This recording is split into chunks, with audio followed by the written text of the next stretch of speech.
La succession au trône britannique se prépare lentement, mais sûrement, depuis quelques années. Pour l'heure, difficile de savoir si le prince Charles, prétendant au trône depuis un demi-siècle, régnera ou non. De nombreuses rumeurs laissent supposer que son fils aîné, William, prendra directement la relève dès l'abdication de sa grand-mère. Une chose est sûre, la famille royale britannique se prépare à de grands chambardements à venir, et le duché de Cornouailles, qui appartient au prince Charles depuis 1952, est en première ligne. Si le prince Charles choisit de régner en succédant à sa mère, il lèguera le duché de Cornouailles à son fils William. Dans les années à venir, ce sera au tour de ce dernier de léguer le duché à son fils aîné George, en succédant à son père au trône britannique. En 70 ans, le prince Charles a fait du duché une véritable entreprise, son chiffre d'affaires annuel est estimé à 27 millions de dollars.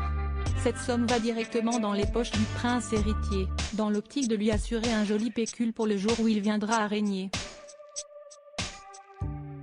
50 000 hectares de terre et 700 fermiers ducs de Cornouailles depuis 72 ans, on vous laisse faire le calcul de la fortune du prince Charles.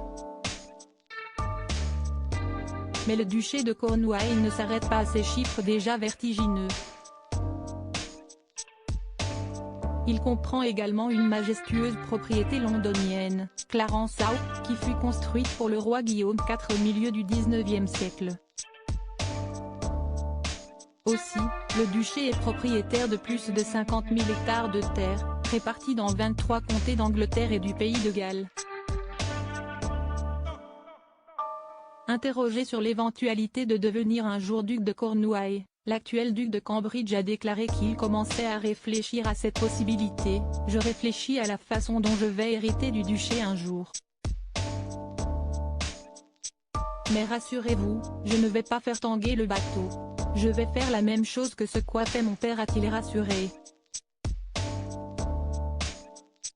Une chose est sûre, les 700 fermiers employés par le duché de Cornouailles n'ont rien à craindre, et continueront de travailler pour lui.